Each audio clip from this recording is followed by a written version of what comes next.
almost 63% of the deaths in India now are from non-communicable diseases. The problem is we don't have ICU doctors in small towns, right? I would say 1.4 billion people is both an opportunity and it is the problem that we are solving, which is how to deliver healthcare for all 1.4 billion people. In general, healthcare in most ways today is a little bit of a privilege. We want it to be a right for every individual.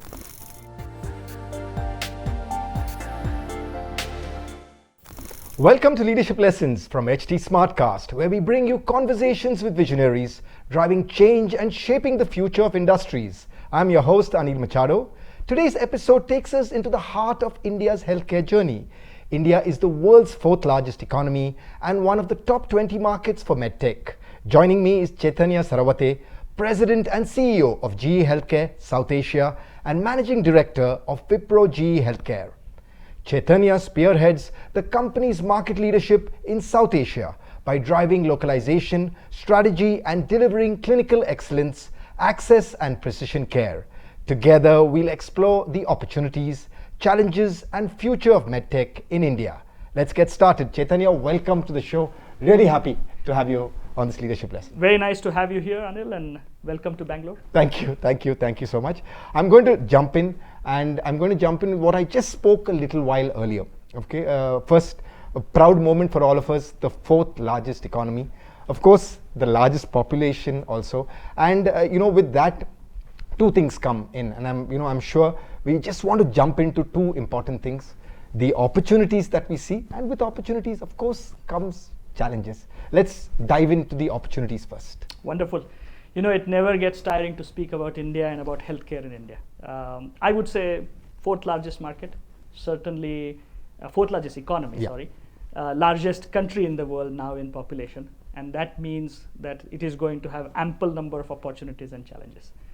First and foremost, over last 5 years or so, we are seeing that non-communicable diseases, which are essentially more prevalent in the West, becoming more prevalent here. Almost 63% of the deaths in India now are from non-communicable diseases. Secondly, cancer incidence has been growing over the last 5 years. I think it's about 13% or so. That is the growth from 2020 to 2025. So that's one challenge, lots of patients who need care. But then the Indian healthcare system is paradoxical. It has the gleaming, fantastic hospitals giving amazing levels of care, unmatched anywhere in the world in big cities, and some areas within the country where access is limited, access is restricted in certain cases, affordability is a challenge. So that also exists. And then if you look at it from a very specific MedTech perspective, with that kind of a market, we are still 75% import dependent, which means we depend on the technology coming from elsewhere in order to service the patients which are here in India. So that's sort of the challenges side of the equation. But in there is the opportunity side of the equation as well. If you think about it, we are the top 10 MedTech market in the world, growing very rapidly. And that is because there is very strong enabling environment which the government has created. Whether it is the Ayushman Bharat, which is improving the capability of people to pay for healthcare and access healthcare, whether it is the specific amounts of investments which are being made by industry, which is supported by government. So for example, there is PLI incentive so that we can manufacture locally, we can bring down the import dependence, or whether it is the support which is being provided for research, which can create new innovations which will help populations in India, or the final one, the investments that the government is making in order to create infrastructure. So just in this recent budget announcement, not only did they announce for 200 sort of daycare centers for cancer, but they also announced the expansion of Ayushman Bharat to people above 70 years of age as well, to allow them to be able to access care. So I would say lots of challenges in the form of burden, in the form of population, in the form of access, but lots of steps that are happening over the last 5 years or so, which are also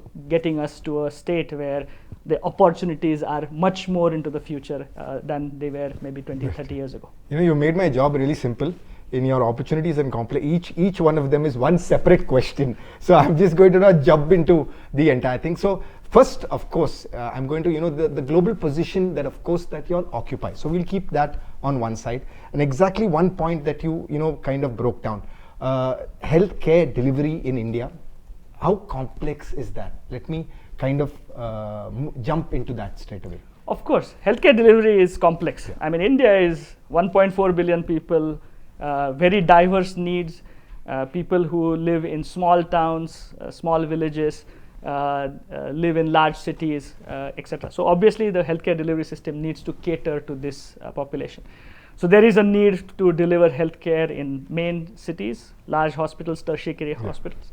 There is a need to be able to deliver care in small towns, more primary care, if you may, where if there is a urgent requirement, then they are able to get telehealth, as well as if there is a requirement to move the patient from small town to a big city, then there is ambulance or connectivity that is available. So I think that's the complexity of care.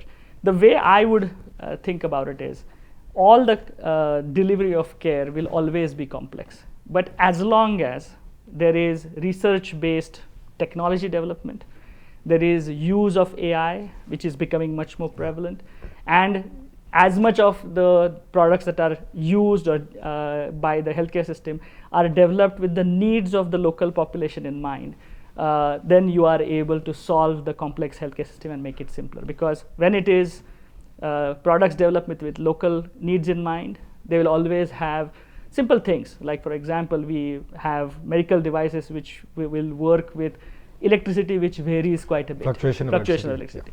Or if it is AI, for example, we have a lot of patients which are going into the hospital and they need to get scanned in a fairly short period of time, otherwise they have a lot of waiting time. So if AI applications can shorten the duration it takes to scan a patient, or to be able to generate a report, then that makes it that much. And you already have the data with you. We already have the data with us. And so I think that's how the complexity of healthcare system, while prevalent in a country like us, there are enough solutions to be able to solve for that complexity so that we are able to make it simple. And that goes from technology, from AI, and the application of products which are suited for that condition. Now, I'm going to bring in, so you've got that global expertise. Something, and there's a lot that's there already online, but something that's close to you, that you've brought from the global space into the Indian space and implemented it. Sure. So I think first let me go backwards and speak about sort of how you think about GE Healthcare and Wipro GE Healthcare here in India. So we have been in India for 35 years as a joint venture. We are not only the company which pioneered MedTech industry globally, but also pioneered being a local company here in India. So that 35 years of heritage provides us a certain amount of strength and certain amount of benefit. Now, when we think about Indian healthcare system and meeting the needs of the Indian healthcare system, there are two ways that we think about it. One is technology that we have developed somewhere else, that we have localized, and that we have actually commercialized in the market, or technology that we have developed here that we are then able to use for the benefit of the patients. So maybe the two examples that I will give. So the first example is where we brought technology from outside and we localize it so that we are able to use it. So the easiest example and the classicest example is we saw that there is a significant amount of cancer incidence, as I mentioned earlier, that is growing. And so it needed, the need for the society was that we needed to make it as inexpensive as possible for them to be able to get their diagnosis as well as their confirmatory diagnosis done. And so we started making PET-CT, Discovery IQ PET-CT, here in India, which is developed elsewhere, but we decided to localize it here so that we could make it affordable for the people in India to be able to access it, so that they can be placed in interiors of India as well as in the main towns. So that is something that we are very proud of. Second thing, which you've made a drastic range in the rate of the entire thing, and I know what it was then and how inexpensive it is now. The second thing that I would use as an example is a CT machine, which was designed and developed here in India for the requirements of India. So in India, the most common problems are you have electricity which is patchy. Second problem that you have is the further away you go from main cities, the ability to service an equipment becomes a challenge by somebody who is well trained. Third one is the amount of electricity and amount of investment it takes in order to put up a CT goes higher. So we designed something here. It has 3D printed material inside, 3D printers who are based here in India. What that has done is that has significantly reduced the number of parts which are there within the CT machines, moving parts, because moving parts are the ones which require servicing, right? So that has gone down. It can work on battery if required. And the third, even more important than that, it gives amazing image quality, which a less learned or less experienced technician is able to deliver to a doctor along with some amount of AI applications on top of it, so that it enables being able to diagnose, right? Now this has meant that those cities have gone into small towns. So now if a patient has stroke, if a patient has trauma because of accident, they are able to go to the nearest facility where the timing is important, and they are able to get the same level of care that they would have gotten elsewhere. So I feel proud about both of these. And where have you taken this? I'm sure you've taken this abroad also. Of course. Yeah. So obviously for both of those, India is in many ways unique. It's a fantastic country, but in many ways some of the challenges we share are shared by other countries as well. More than 70 countries we export these products to, and they are just as successful elsewhere as they are successful here in India. And we are very proud to say that the fingerprints of Indian engineers, Indian manufacturers, and Wipro Healthcare is not only there with 300 million people that we have serviced, that we have served over last so many years, but also on the patients which are there in all those other countries. And so those fingerprints are something that we are very proud of. One of the key things at one point of time we used to grumble of how the population of our country, but I think that's a blessing in disguise, because that genuinely has helped all this technology move forward. Now, so we've moved, opportunities. And opportunities, of course, give us certain things that are complex. From there, I'm going to move into, and you brought up two key important things, but I'm also going to now jump into one, which is slightly different, okay? It's got its hands, it's like an octopus, of course, the tentacles are there everywhere and stuff like that. Now, there is, of course, India being India, and I always say, there's the tropic is there, we're closer to the equator, you've also got the Himalayas, so you see that entire diverse range. I've had my doctor friends who've studied in Hungary, but come to JJ Hospital in Bombay because they've never seen those cases anywhere else in the world. Now, given those, that entire demography, okay, what are the how has that kind of brought out the PPP or the public private partnership models and how has that kind of helped you? Because you've got one GE Global and you're looking at that, you've got the Wipro thing. So examples, something that have also put a stamp there? So, I mean, you bring up a good point. Look, India is a large country, requires access to be delivered to so many number of people. Obviously, all types of care models exist, private hospitals and delivery types, government delivery types. And then PPP, which is one of the ways for government to be able to give care to a large percentage of population. We are very proud as Wipro GE Healthcare to be market leaders in PPP.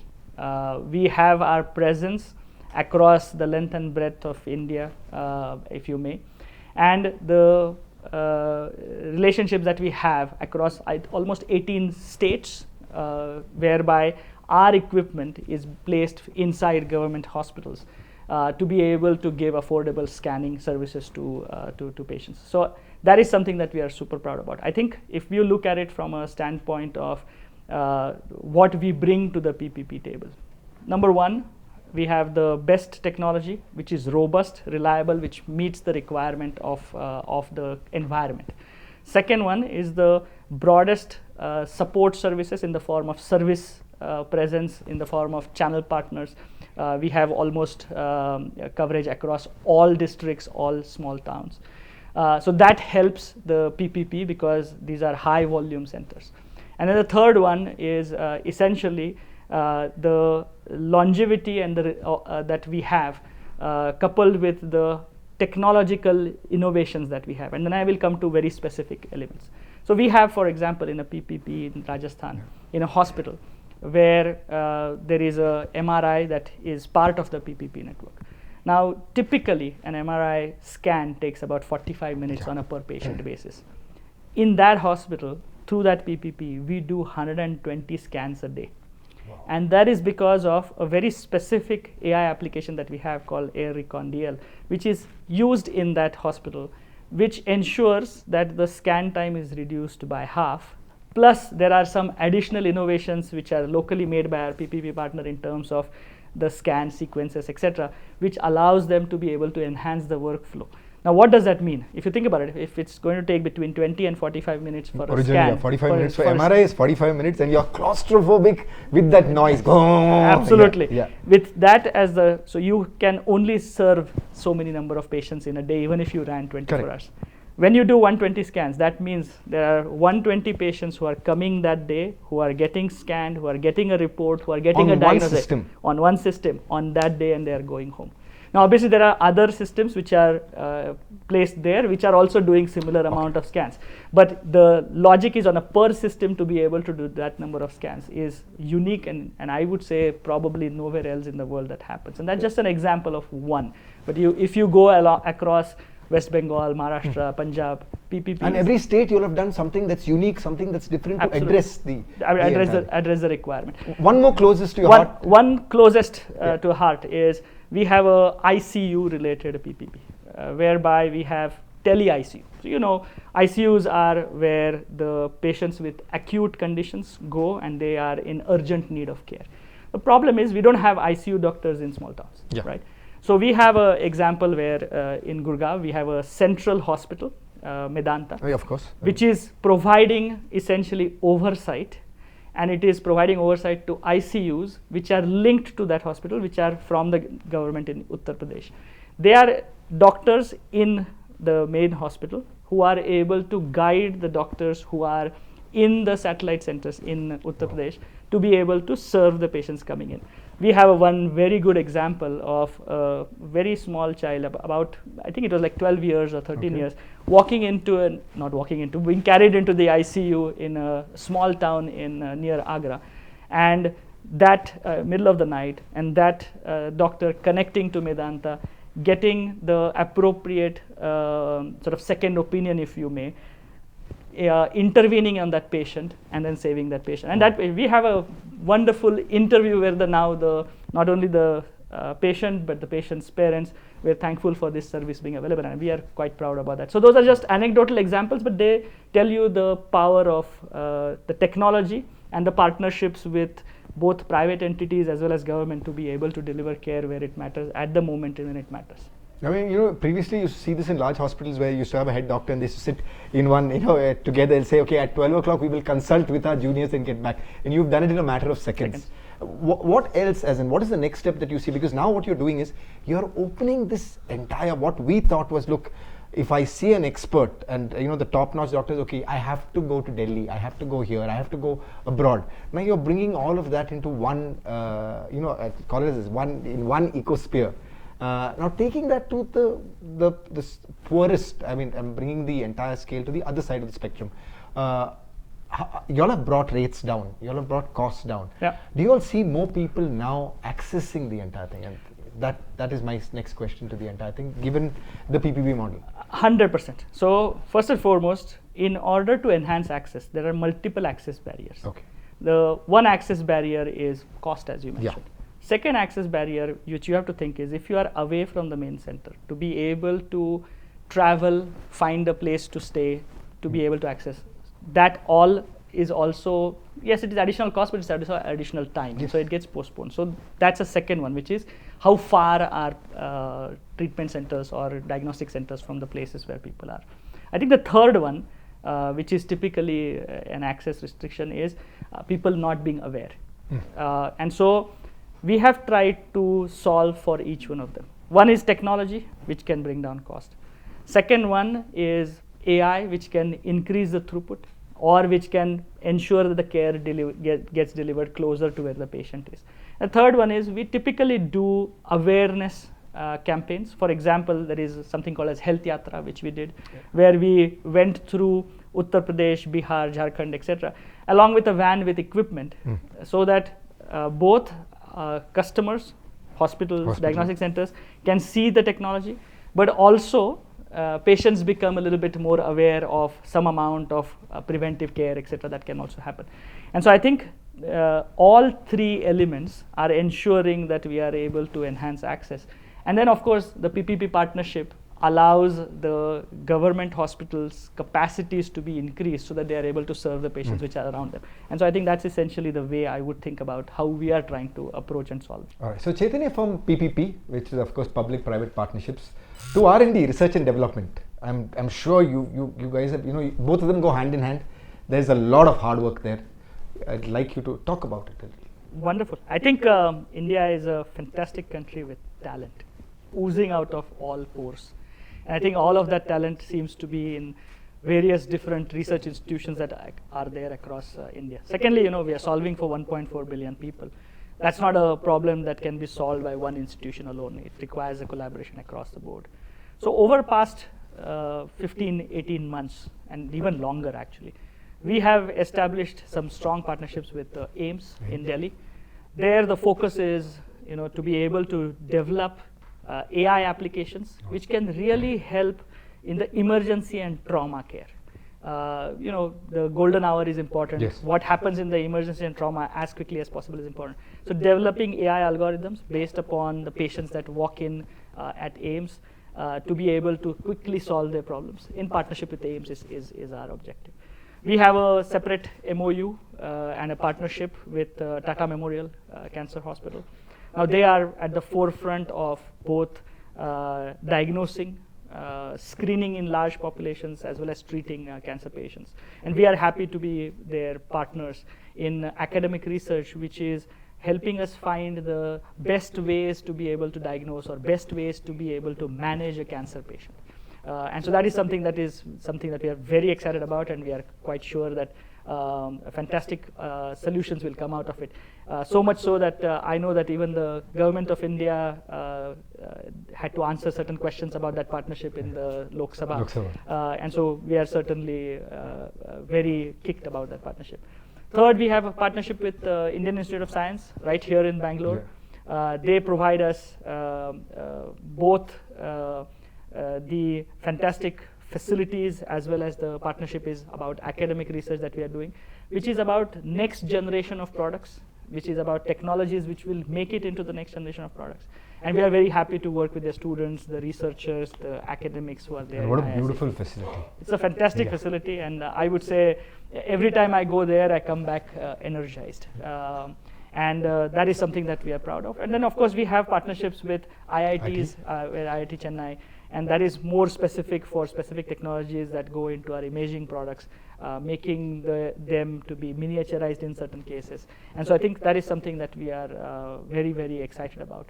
I look forward to these partnerships resulting in not just the next generation technology, but I look at them as partnerships which will solve the problem of the 1.4 billion population in a most efficient and effective fashion, and then taking these technologies all across the world. And that is essentially what I look at these partnerships for. Clearly the word collaboration, I think you guys have taken it to a completely different level.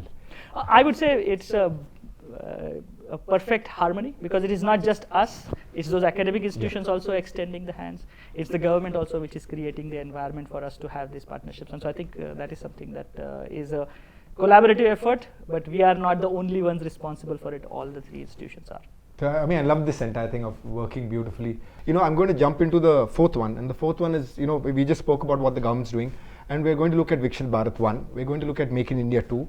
I think 2047 is something that we're all looking forward to. To me, I'm personally looking into, to visualize all of us as being the, the largest middle class. We'll be the largest, and I wouldn't like to use the word richest, but where you can utilize your entire thing. Now, with all of this, there's going to be a lot of transformative policy changes. Okay, now from your perspective, something that is that will strengthen one, and something that a local solution that you see too. So I want to see, like, if you do ABC, we will see this entire thing. And the other one is the localization, because you've already taken it from you started with Medanta, you started with the biggest ones to the villages over there. So how can we join those two right now? So maybe I think let's take a step back and answer it a little bit holistically. Okay. Because there are steps that have already been taken, which are to address some of the problems. So I'll give you some examples, and that will make it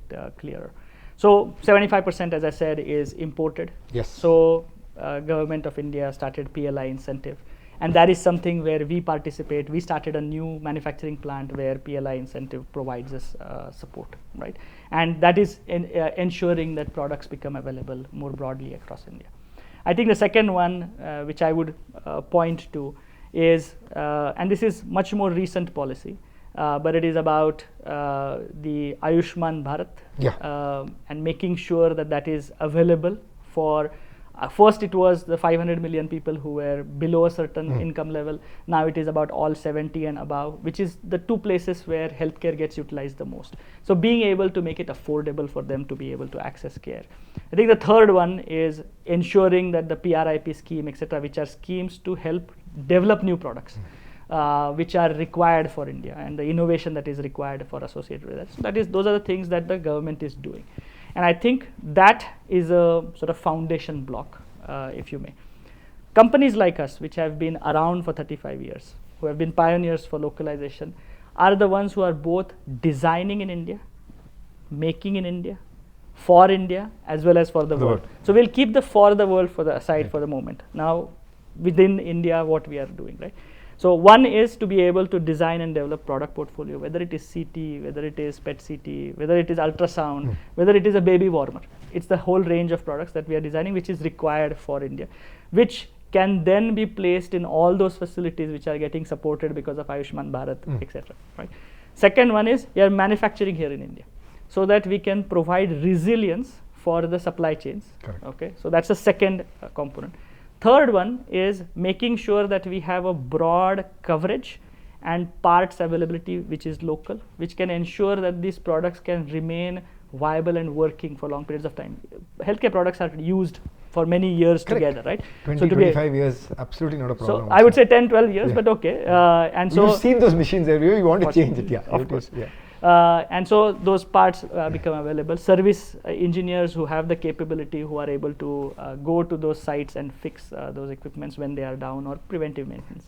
So that's the third one where we have invested. A fourth thing that we have made sure that we always invest in is a technology center which is focused not only on developing products of today, but products of tomorrow, AI-based innovations. I mean, we do almost more than 100 patents every year from the technology center, because these are innovations which are then going into the products that get distributed across India. So I think those are the ways that the government is creating the enabling environment, and what we are doing in order to translate that, and so that the connections between main cities, small towns, etc., can flower. Chaitanya, we've spoken about Make in India. We're really excited now for 2047. Now, more I want, and I'm sure it's there. What more do you see in terms of policies and policy changes? Oh, wonderful.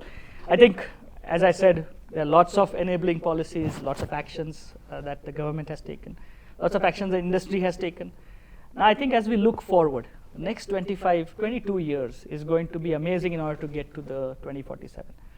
We are very clear that any industry, in order for it to grow and become even bigger, it requires a certain amount of local demand.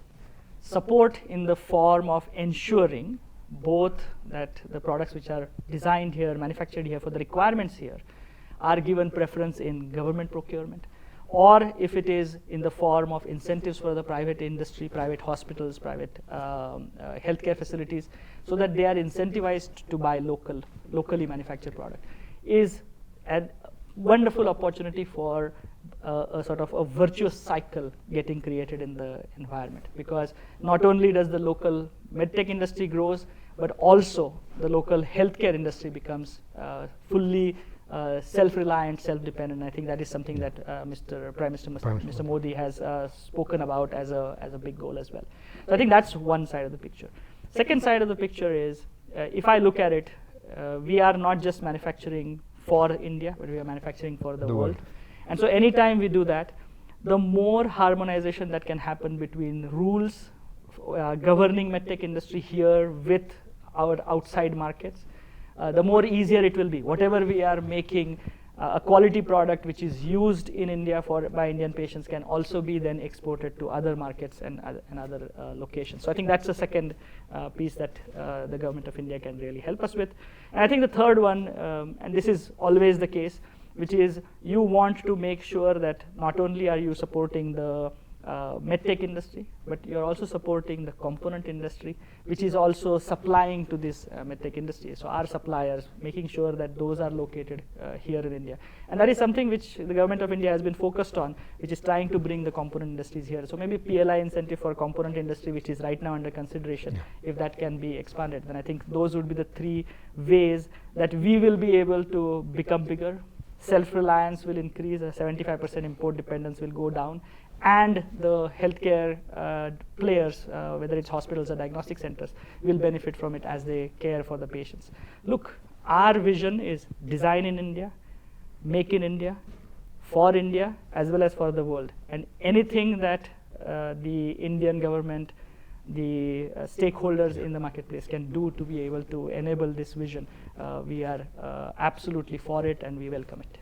A complete ecosystem for all of us Indians, and also ease of doing business. I think absolutely one key thing, and that brings me to one of my very, we've spoken about, both of us have kind of brought it in. We, at one point of time looking, it was more of a bane to now boon, which is our population. I'm sure that population is a foundation. It has helped. So I'd love for you to kind of jump into how our population and us being the most populous country in the world has kind of helped healthcare and helped, of course, GE, Wipro and the entire thing here in India. I would say 1.4 billion people is both an opportunity and it is the problem that we are solving, which is how to deliver healthcare for all 1.4 billion people. So that's what we are looking forward to. So the baton is being handed over and held down really tightly, and correct. I love that. I love that entire thing. And now that brings me to your vision to the future of healthcare, one in India, and you've already spoken some amount on.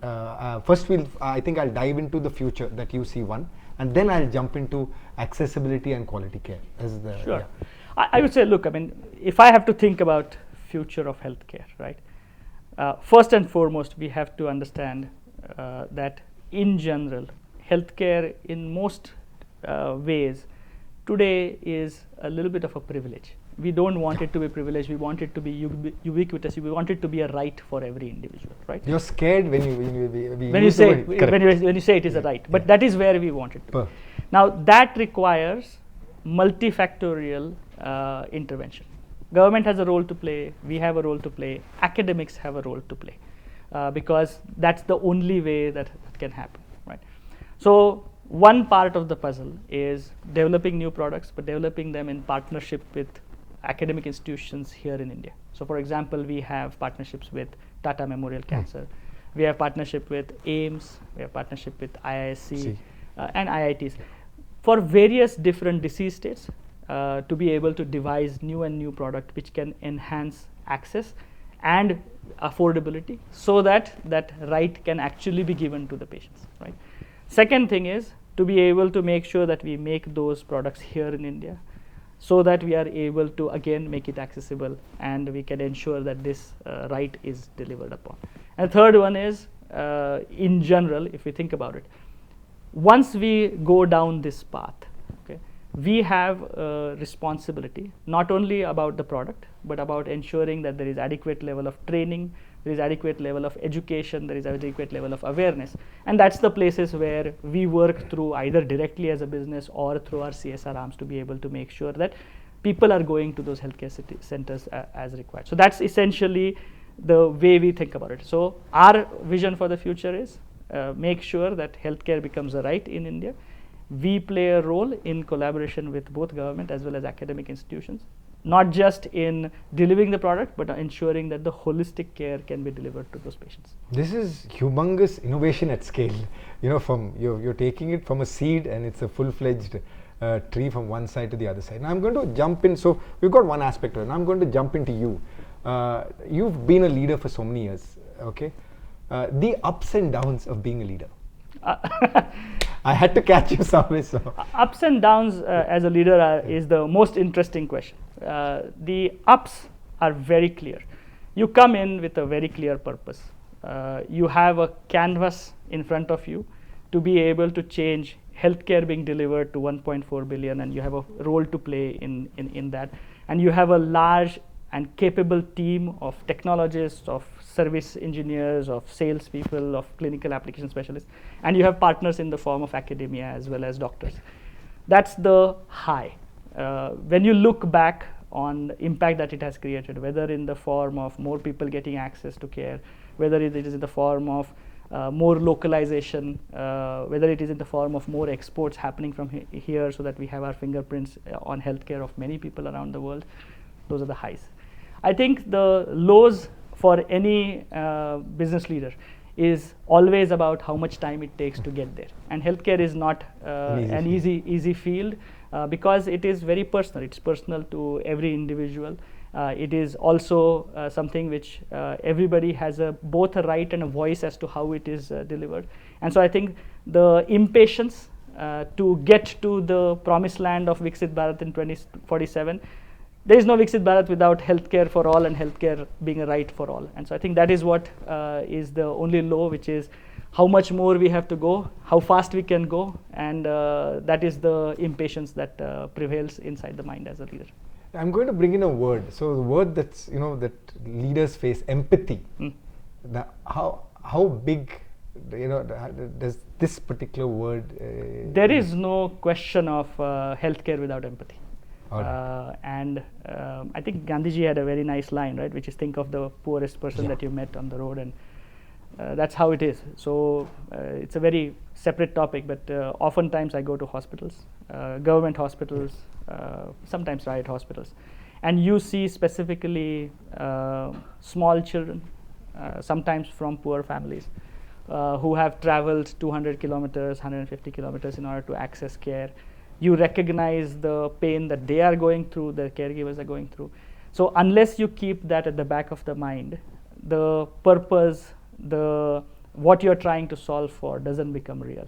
And so without empathy, there is no healthcare. Without empathy, there is no leadership. And so I would say that's the basis of the foundation of any healthcare leader. There is no healthcare leader who wouldn't have empathy. And I'm going now, what helps you relax? Because what you're doing is not an easy job. So what actually helps you relax? Sports is a very relaxing aspect, right? You play a sport or you love watching? So GE Healthcare thankfully has a very nice badminton court. And so weekends, Friday, Saturday, Sunday are badminton. That is wonderful to relax. Obviously, music is fantastic to relax. Please do not ask me to sing. No. Because it's only listening, not singing. And what kind of music you love listening to? Bollywood music, typically. Nice. So very interestingly, recently I told some of the people in my company that I don't understand some of the English music, so can we move on to all our events with Bollywood music? And so that's when somebody threw back at me, you are clearly now a fully localized leader.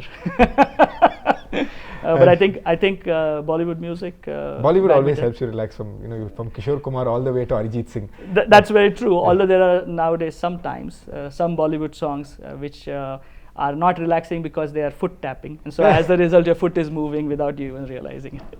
I can't. I've loved moving into all genres of music. So from the heavy. Heavy metal of it, all the way to the we have our first what we call as a metal Hindi band. So they've done a lot of, so that's on the other. So we've moved. What's your favorite food, and do you cook? You love cooking? Well, yes, I do. I do love cooking. Unfortunately, I don't cook these days. 5 years ago or 6 years ago, I used to cook quite frequently on Sundays. In terms of food that I love, any food is okay. But in specific terms, food from my home state of Maharashtra is something that I enjoy. More Kolhapuri or more Kolhapuri? Wow, spicy food. Spicy food. You love the sweat drops on your forehead as that.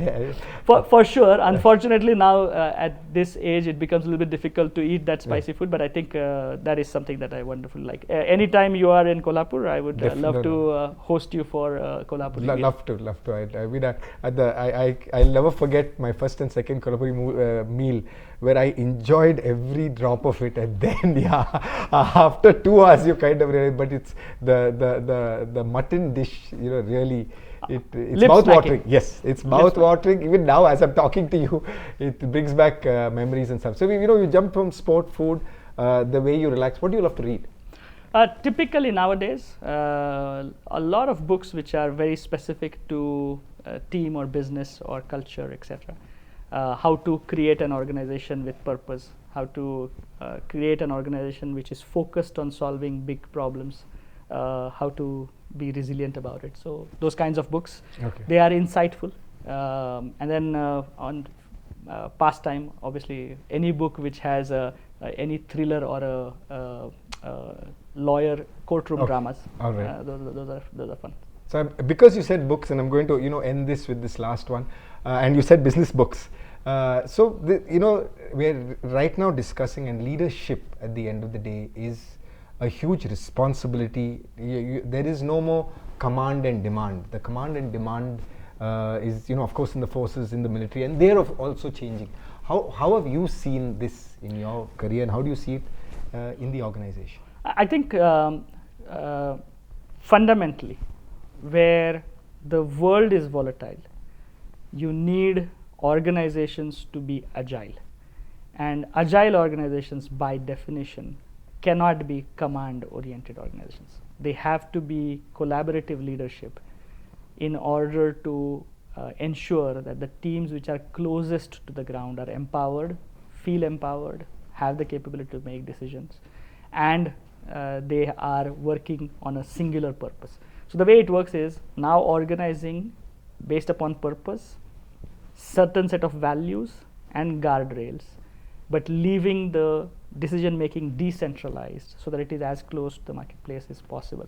That's the only way that any organization can succeed from this point forward.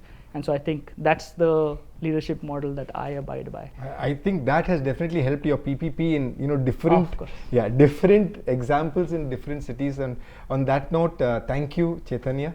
Really enjoyed every bit of this entire conversation. The insights that you've shared, A, of course, on G, B, the merging global with what all we have here, and taking this to a completely different level. It's been a true pleasure. Thank you, Chaitanya, for sharing your insights into India's healthcare transformation. It's inspiring to see how MedTech innovation, policy support, and collaborative ecosystems can together redefine access to quality care for millions. To our listeners, to our viewers, thank you for tuning into Leadership Lessons. Don't forget to subscribe and share this episode with your network. Remember, leadership is not about navigating change, it's about shaping it for the better. I'm Anil Machado. This has been Leadership Lessons from HT Smartcast. Until next time, stay curious, stay inspired. Thank you. Thank you. Thank you very much. Thank you so much.